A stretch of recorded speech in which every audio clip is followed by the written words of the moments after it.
नमस्कार विद्यार्थी मित्रांनो, मी टर्नर निर्देशक व्ही टी मगर सर. आज आपण बघणार आहोत बेरिंग्स आणि बेरिंगचे प्रकार कोणते आणि कशा प्रकारचं त्याचं कार्य चालतं आणि बेरिंगचं मटेरियल कोणतं आहे.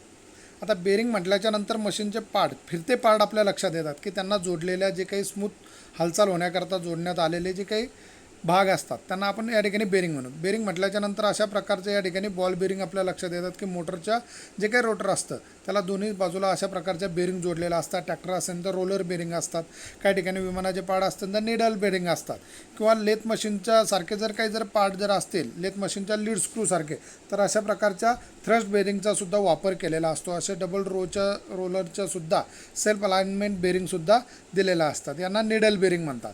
म्हणजे या ठिकाणी बॉल बेरिंग झालं, roller bearing, needle bearing, thrust bearing अशा वेगवेगळ्या प्रकारच्या बेरिंग्स बघितल्या. तर काही अशा प्लेन बेरिंगसुद्धा असतात किंवा काही बुश टाईपचा बेरिंगसुद्धा असतात. मग आता बेरिंग म्हणजे काय, तर बेरिंग म्हणजे एक प्रकारची स्मूथ हालचाल, म्हणजे कॅरी सपोर्ट, वाहून नेणे. बिअर म्हणजे काय, कॅरी सपोर्ट, कॅरी करणे म्हणजे वाहून नेणारा, सहन करणारा. रिंग्ज, मग ज्या काही रिंग्ज असतात किंवा गोलाकार स्वरूपाच्या असतील किंवा अर्धगोलाकार स्वरूपाच्या असतात त्यांना बेरिंग्ज असे म्हणतात. बेअर म्हणजे सहन करणारा, वाहून नेणाऱ्या रिंग्ज, त्यांना बेरिंग्ज असे म्हटलं जातात. मग ह्या बेरिंग ज्या काही आहेत त्या अशा प्रकारच्या सुद्धा असू शकतात. जे काय आपण बघितल्या रेग्युलर बॉल बेरिंगसारख्या, तर त्याच्या व्यतिरिक्त अशा प्लेन बेरिंगसुद्धा असतात. यांना प्लेन बेरिंग असे म्हटलं जातं. या ठिकाणी असे पितळी टाईपचे किंवा त्या ठिकाणी कॉपर टाईपच्या सुद्धा असतात. अशा स्टील टाईपच्या किंवा गनमेटलच्या अशा प्रकारच्या सुद्धा सेल्फ अलाइनमेंटच्या बेरिंग्ज असतात. यांना प्लेन बेरिंग असे म्हटलं जातं. मग काही या ठिकाणी खाली ड्रॉईंगमध्ये दाखवल्याप्रमाणे असं असतात, काही हाऊसिंगमध्ये या प्रकारच्या सुद्धा दिलेल्या असतात. मग आता या ठिकाणी आपण बेरिंग बघूया.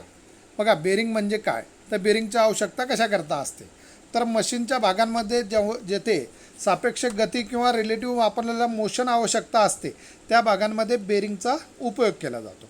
मशीन म्हटलं म्हणजे त्या ठिकाणी बेरिंग हा विषय येतो, फिरणारा पार्ट येतो. कोणती मशीन म्हटल्याच्या नंतर तिला काहीतरी वहन होणारा असतं किंवा एखादा फिरणारा पार्ट तरी असतो. आणि त्या फिरणाऱ्या पार्टची हालचाल स्मूथ व्हावी, सहजगत्या व्हावी, एक समान व्हावी आणि लोड सहन करावा याकरता बेरिंग्ज वापरल्या जातात. मशीनच्या स्पिंडल शाफ्ट सारख्या फिरणाऱ्या भागांना आधार देण्याचे आणि त्यांना योग्य स्थितीमध्ये ठेवण्याचे कार्यसुद्धा बेरिंगच करत असते. आणि या भागांची जी काही गती असते, मोशन असते किंवा रोटेशनल टाईप असेल, त्या ठिकाणी मागे पुढे होणारे म्हणजे रेसिप्रोकेटिंग टाईप असेल किंवा एकत्रित म्हणजे कॉम्बिनेशन टाईपची सुद्धा असेल, तरी अशा ठिकाणी त्या ठिकाणी बेरिंगचा उपयोग केला जातो. बेरिंग्ज हा त्या कार्यप्रणालीचा अथवा किंवा जुळवणीचा असेंब्लीचाच एक भाग असतो आणि आधार देण्याकरता जुळवणीतील दुसऱ्या एखाद्या भागाला तसे करण्यास तो भाग पडत असतो. आणि बेरिंगचे उपयोग महत्त्वाचे काय, तर जनरल आपण जे काही बेरिंग वापरतो तर त्याचे उपयोग काय असतात, तर शाफ्टला आधार देण्याकरता किंवा निश्चित स्थितीमध्ये पकडून ठेवण्याकरता बेरिंगचा उपयोग होतो.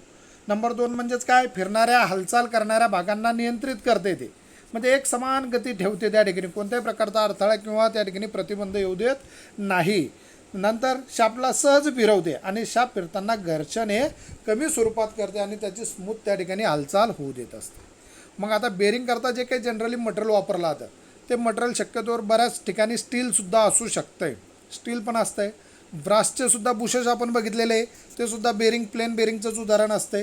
कॉपरचे सुद्धा बुशेस असतात, त्यानंतर गन मेटलचे सुद्धा असतात आणि काही प्लास्टिकचे सुद्धा असतात बुशेस, ते सुद्धा बेरिंगचंच कार्य करत असतात. मग बेरिंगचं मटेरियल जे काय असतं त्यामध्ये कोणते गुणधर्म असणं आवश्यक आहे, तर या ठिकाणी आपण बघूया. गुणधर्म, त्याच्यामध्ये कोणकोणते गुणधर्म असले पाहिजेत, तर हालचाल कमीत कमी रोध असला पाहिजेत, म्हणजे त्या ठिकाणी स्मूथ हालचाल झाली पाहिजे, त्याला विरोध असता कामा नाही. म्हणजेच त्या ठिकाणी ते झीज प्रतिबंधक असलं पाहिजे, म्हणजे झीज प्रतिबंधक असलं पाहिजे त्या ठिकाणी चांगल्या प्रकारचं. आकस्मिक भार सहन करण्याची त्या ठिकाणी क्षमता पाहिजेत. आकस्मिक भार म्हणजे त्या ठिकाणी थ्रस्ट बेरिंगसारखं त्या ठिकाणी काम करणारं पाहिजेत. बेरिंगचा पृष्ठभाग उष्णतेचे त्वरित वहन करण्याची क्षमता पाहिजे, म्हणजे त्वरित उष्णता जरी त्या ठिकाणी बेरिंगच्या ठिकाणी किंवा बुशच्या ठिकाणी निर्माण झाली तर त्वरित उष्णता वहन करून नेण्याची क्षमता त्याच्यामध्ये पाहिजे. जसं की आपण त्या ठिकाणी ब्रास आणि कॉपरचा वापर करत असतो बुशेस करता. ज्या शाफ्टवर बेरिंग बसवलेली असते, बघा हे एक महत्त्वाचं लक्षात घ्या, ज्या शाफ्टवरती बेरिंग बसवलेली असते त्या शाफ्टचा वितळण बिंदूपेक्षा बेरिंगचा वितळण बिंदू कमी असावा. म्हणजे जो काही शाफ्ट आतल्या बाजूला फिरतो त्याच्यापेक्षा बेरिंगचं जे काही बुश आहे त्याचा मटेरियल हे त्या ठिकाणी कमी वितळण बिंदू असलेला असावे कारण त्या ठिकाणी फिरून जो उष्णता निर्माण झाली किंवा कालांतराने घासले गेलं तर ते बुश बदलता आलं पाहिजे, पूर्ण शाफ्ट बदलण्याची आवश्यकता नसावी. हे प्लेन बेरिंगच्या बाबतीत मात्र हे लक्षात ठेवलं पाहिजे. ह्या सर्व बाबींची पूर्तता होण्याकरता योग्य अशा मटेरियलची निवड करणं आपल्याला महत्त्वाचं गरज असते. जे काय असते स्टीलचं असेल, ब्रास असेल, कॉपर असेल, गन मेटल असेल, प्लास्टिक असेल, त्यामध्ये याची आपल्याला योग्य पद्धतीने त्याची निवड करावी आणि गरजेनुसार बेरिंगला वंगण देण्याची म्हणजेच लुब्रिकेशन देण्याची किंवा पुरवठा करण्याची जरुरीसुद्धा असते. ज्या ठिकाणी गरज आहे त्या ठिकाणी ती सुद्धा करण्याची त्या ठिकाणी क्षमता असली पाहिजे. मग बेरिंगचे दोन महत्त्वाचे घटक पडतात, एक प्लेन बेरिंग आणि अँटी फ्रिक्शन बेरिंग. आता प्लेन बेरिंग म्हणजे काय आणि अँटी फ्रिक्शन बेरिंग म्हणजे काय बघा. अँटी फ्रिक्शन बेरिंग म्हणजे अशा प्रकारचे जे काही बॉल बेरिंग असेल, निडल बेरिंग असेल, रोलर बेरिंग असेल, थ्रस्ट बेरिंग असते, यांना अँटी फ्रिक्शन म्हणजे याच्या साहाय्याने फ्रिक्शन म्हणजे घर्षण होत नाही, या त्या ठिकाणी जास्त कालापर्यंत टिकून राहतात, यांचं सहजासहजी घर्षण होत नाही. आणि काही असतात या ठिकाणी प्लेन अशा बुश टाईपच्या असतात, त्या ठिकाणी प्रेस करून किंवा त्या ठिकाणी एखाद्या स्क्रूच्या साहाय्यानं त्या ठिकाणी बसवलेल्या असतात किंवा ग्रॅब स्क्रूच्या साहाय्याने त्या ठिकाणी किंवा कीच्या साहाय्याने त्या बसवलेल्या असतात, असे बुश बसवलेले असतात, त्यांना प्लेन बेरिंग असे म्हटलं जातं आहे. तर आज आपण या भाग 1मध्ये प्लेन बेरिंगविषयी डिटेल माहिती बघणार आहे, प्लेन बेरिंग म्हणजे काय, आणि पार्ट 2मध्ये नॉन फ्रिक्शनल बेरिंगविषयी बघणार आहे. तर या ठिकाणी प्लेन बेरिंग म्हणजे काय, तर प्लेन बेरिंग बघा इथं नॉन फ्रिक्शनल बेरिंग इथे वरती कट ऑफ दाखवलेला आहे आणि प्लेन बेरिंग म्हणजे असे बुश त्या ठिकाणी हाऊसिंगमध्ये बसवलेले असतात. प्लेन बेरिंगची खालील वैशिष्ट्ये आहे, त्यांचा दंडगोलाकृतीसुद्धा असतो, म्हणजे गोलाकार स्वरूपाचे असतात, त्या ठिकाणी हाऊसिंगमध्ये त्या बसवण्यात येतात. हाऊसिंगचा जो काही पार्ट आहे या ठिकाणी दाखवलेला, अशा प्रकारच्या त्या हाऊसिंगमध्ये सुद्धा त्या बसवण्यात येतात, अशा प्रकारच्या हाऊसिंगमध्ये ते बसवण्यात येतात. या ठिकाणी असं सॉलिड टाईपचे असेल किंवा बुश टाईपचे असेल तर प्रेस फिट करून ते हाऊसिंगमध्ये बसवण्यात येतात आणि त्याच जागेवर राहावी म्हणून हाऊसिंगला स्क्रू किंवा कीच्या साहाय्याने सुद्धा त्या जागेवरती पक्क्या करता येतात. काही वेळेला ही बेरिंग अर्ध्या स्वरूपाची सुद्धा असते, अर्ध्या 2 भागामध्ये विभागलेल्या असतात, त्यांना स्प्लिट बेरिंग असे म्हणतात. स्प्लिट बेरिंग म्हणजे काय, विभाजित केलेल्या 2 अर्ध्या भागाचे 2 समान भाग केलेल्या अशा सुद्धा काही बेरिंग असतात. काही वेळेला ही बेरिंग 2 अर्ध्या भागात सुद्धा उपलब्ध असतात. त्या बेरिंगमधील शाफ्ट चांगल्या तऱ्हेने फिरावा म्हणून बेरिंगला मशीनिंग करून तेवढ्याच क्लिअरन्स आणि ॲक्युरेसीमध्ये बनवलेलं असतंय. वंगण देण्याची सुद्धा, तेलाची सुद्धा देण्याची त्या ठिकाणी खाच किंवा त्या ठिकाणी ड्रिल किंवा होल पाडलेला असतं. साधारणपणे फिरणाऱ्या शाफ्टच्या व्यासाच्या 1.5 ते 2.5 पट एवढ्या लांबीच्या मर्यादेपर्यंत ह्या प्लेन बेरिंग उपलब्ध असतात किंवा तयार केलेल्या असतात. बघा या प्लेन बेरिंगचं वर्गीकरण 3 ते 4 भागामध्ये केलेलं आहे, गरजेनुसार जास्तसुद्धा आहे. आता हे या ठिकाणी पार्टमध्ये इथं प्लेन बेरिंग दाखवलेलं आहे, एक बुश दाखवलेलं आहे. आता हे प्लेन हेडेड बुश आहे, म्हणजे याला कोणतेही हेड नाही आहे, प्लेन बुश आहे. इथं पितळी बुश दाखवलं आहे. हा जो काही हाऊसिंगचा भाग आहे या ठिकाणी कास्टिंगचा असेल किंवा इतर कोणत्या धातूचा असेल तर याच्यामध्ये हे बुश या ठिकाणी दाखवलेलं आहे. कट सेक्शन इथं दाखवलेलं आहे याच्या खालच्या भागावरती, इथं या ठिकाणी हा कट सेक्शन दाखवलेला आहे, त्यामध्ये ती प्लेन बेरिंग आपल्याला आढळून येते किंवा बसवलेली दिसून येते. बघा याला प्लेन बेरिंग असे म्हणतात. मग प्लेन बेरिंग ज्या ठिकाणी कमी स्वरूपाचा असेल, जास्त स्पीडची गरज नसेल आणि किंवा जास्त दाब येत नसेल तर अशा ठिकाणी त्या ठिकाणी प्लेन बेरिंगचा सुद्धा आपण वापर करत असतो. हे या ठिकाणी दाखवलेलं आहे, इथं सुद्धा हे प्लेन बेरिंग दिलेलं आहे. मग प्लेन बेरिंग कोणत्या ठिकाणी असतं तर या ठिकाणी एक महत्त्वाचं उदाहरण म्हणजे जनरल उदाहरण, प्लेन किंवा फ्रिक्शन बेरिंगचं एक उदाहरण म्हणजे मिक्सरचं भांडं. याच्यामध्ये आपण बघतो की खालच्या बाजूला जी काही फिरकी लावलेली असते ती एका शाफ्टच्या खालच्या बाजूला लावली असून शाफ्टचा वरचा जो काही भाग आहे, जो काही स्पिंडलचा वरचा भाग आहे, याच्यावरती आपण कटिंग ब्लेड लावलेली असते. जे काही मिक्सरची कटिंग ब्लेड आहे त्याच्यामध्ये ती फिट केलेली असते. तर हा जो काही शाफ्ट दिलेला आहे तो या ठिकाणी हा जो काही कास्ट आयर्नचा बेस आहे याच्यामध्ये हे या ठिकाणी इथं प्रेस फिट करून हे पितळी किंवा तांब्याचं बुश याच्यामध्ये बसवलेलं आहे आणि त्याच्या आतल्या बाजूला बेरिंगचं काम करत असतं. ते बुश जे काही ते बेरिंगचं काम करतं आणि शाफ्ट हा त्याच्यामध्ये स्मूथरित्या फिरत असतो. हे सुद्धा एका प्लेन बेरिंगचंच उदाहरण आहे. प्लेन हेडलेस बुशची जुळवणी यंत्रभागाच्या कास्टिंगमधील बॉसमध्ये या पद्धतीनं केलेली असते. नंतर हे हेडेड बुश, बघा हेडेड बुश म्हणजे काय तर कॉलर असलेला. बघा हे इथं ड्रॉइंगमध्ये दाखवलेलं आहे की या ठिकाणी हे जे काही हेडेड बुश इथं कटिंग सेक्शन दाखवलेलं आहे, याला हेड म्हणजे या ठिकाणी ड्रॉइंगमध्ये दाखवलेलं अशा प्रकारचं एक स्टीलचं किंवा पितळेचं किंवा ब्रासचं त्या ठिकाणी असं बुश असते. त्या ठिकाणी त्याला एका साईडनं दबाव येतो, म्हणून या ठिकाणी दाब आल्यामुळं त्या ठिकाणी ते सटकू नये आणि शाफ्ट बरोबर मागे पुढे त्याची हालचाल होऊ नये म्हणून असं कॉलर टाईपचं सुद्धा त्या ठिकाणी दिलेलं असतं किंवा दोन्ही साईडला कॉलर टाईपचं सुद्धा दिलेलं असतं. हे बुश जर्नल भाराबरोबरच त्या ठिकाणी ऑक्सियल म्हणजे ॲक्सियल म्हणजे अशा उभ्या स्वरूपाचा ज्या ठिकाणी दाब येतो अशा स्वरूपात इकडून किंवा या साईडला अशा प्रकारचा जो काही दाब येत असतो अशा ठिकाणी याचा वापर करण्यात येतो. म्हणजे हेडेड बुशचा वापर करण्यात येतो. म्हणून या ठिकाणी बेरिंगला म्हणजे जर्नल म्हणजे काय तर बेरिंगच्या आत असलेल्या शाफ्टच्या भागाला जर्नल असे म्हटलं जातं आहे. याला थ्रस्ट बेरिंग असे सुद्धा म्हटलं जातं आहे. म्हणजे एका साईडनं दाब येतो तर त्या ठिकाणी याचा वापर करण्यात येतो. उदाहरणार्थ आपण टेल स्टॉक जर बघितला असेल तर टेल स्टॉकवरती जे काही आपण हँडल फिरतो पुढच्या भागात अशा ठिकाणी सुद्धा त्या ठिकाणी आतला जो काही स्पिंडल असतो त्यावरती सुद्धा अशा प्रकारचं बुश बसवलेलं असतं आहे. त्यानंतर फूट स्टेप बेरिंग.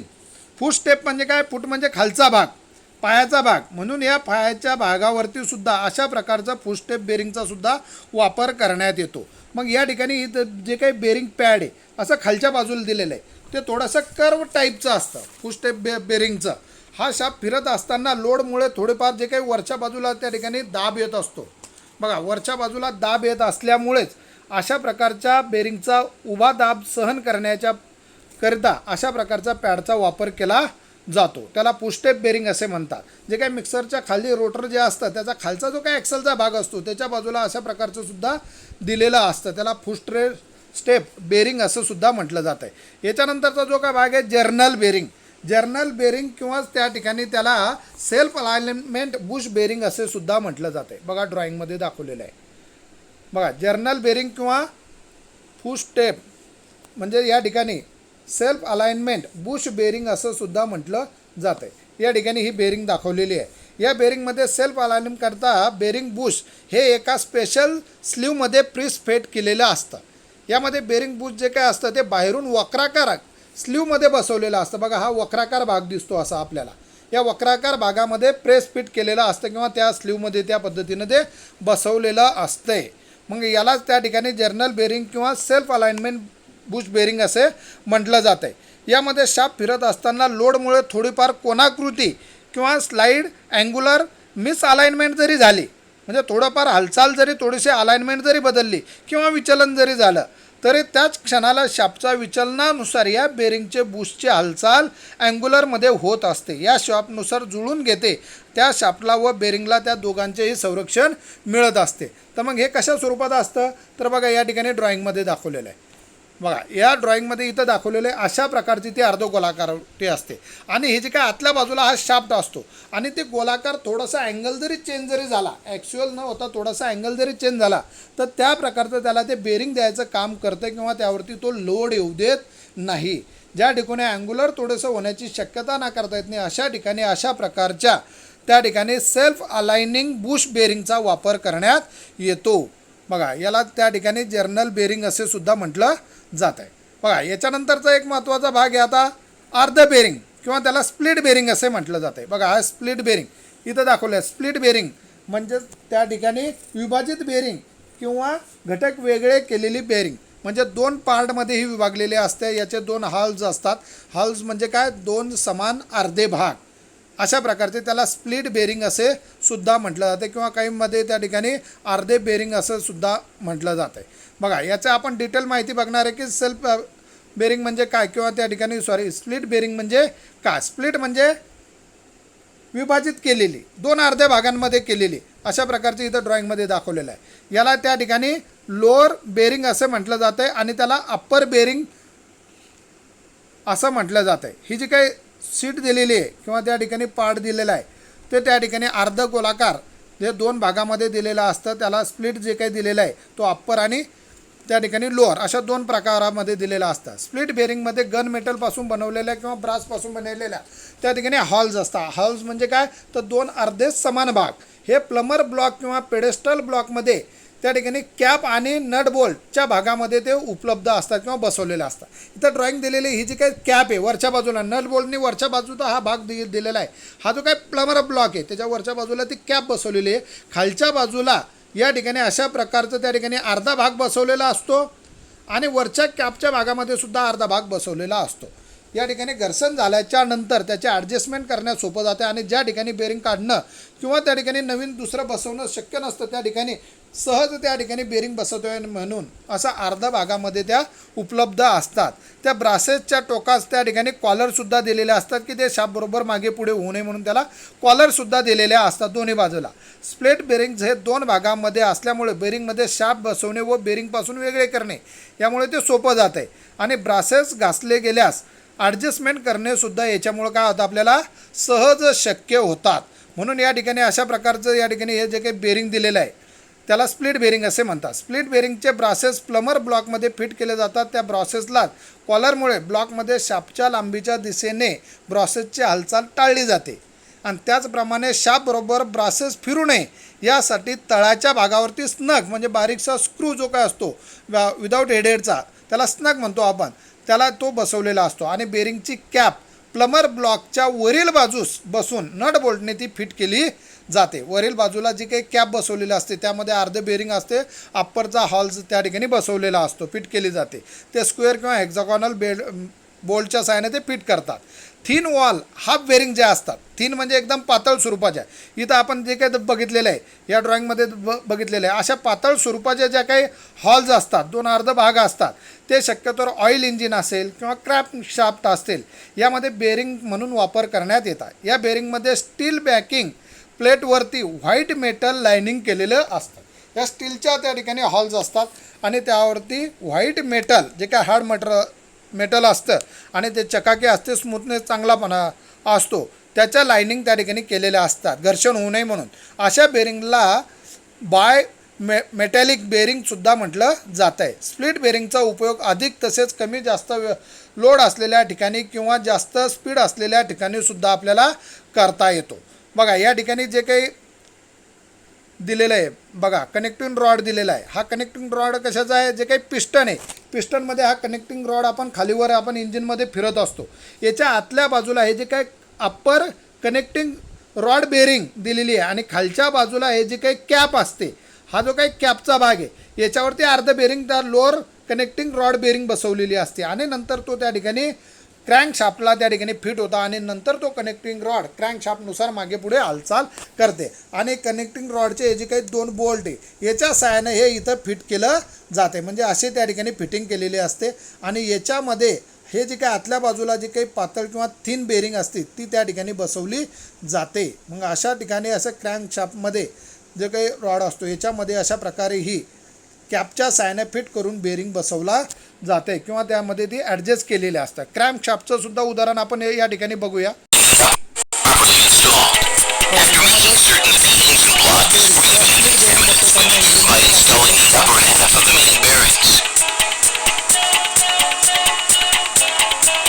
बेरिंग बसवताना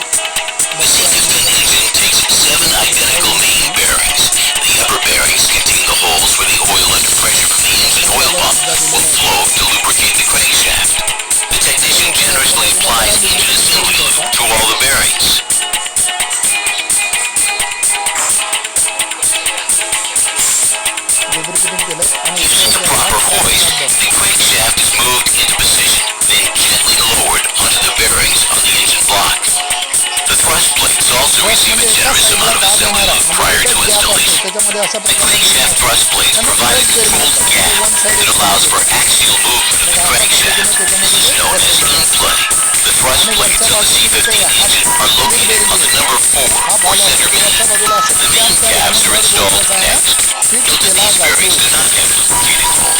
अशा प्रकारे इंजिनमध्ये त्या ठिकाणी क्रँक शाफ्टमध्ये आपल्याला स्प्लिट बेरिंगचा वापर करताना आढळून येतो. या ठिकाणी आपण बघितलेलं आहे आता इंजिनमध्ये सुद्धा हे जे काही पार्ट बसवलेलं आहे याच्यामध्ये सुद्धा किंवा हा जो काही क्रँक शाफ्ट ज्याच्यावरती बसतो तिथं सुद्धा त्या ठिकाणी स्प्लिट बेरिंगचा वापर करण्यात येतो. स्प्लिट बेरिंग म्हणजे अर्ध 2 भागामध्ये विभागलेल्या बेरिंग असतात. मग या प्रकारच्या या ठिकाणी बेरिंगचा वापर केला जातो. मग आता हे जे काही बेरिंगचं मटेरियल आहे ते गन मेटल असेल, गन मेटलपासून बनवलेले असतात, काही ब्रासपासून सुद्धा असतात, काही त्या ठिकाणी पितळापासून बनवलेल्या सुद्धा किंवा स्टीलपासून बनवलेल्या, तसंच प्लास्टिकपासून बनवलेल्या सुद्धा काही बेरिंग्ज असतात किंवा ह्या जे काही प्लेन बेरिंग बघतोय आपण त्या बेरिंग आपल्याला त्याच्यापासून बनवलेल्या सुद्धा आढळून येतात.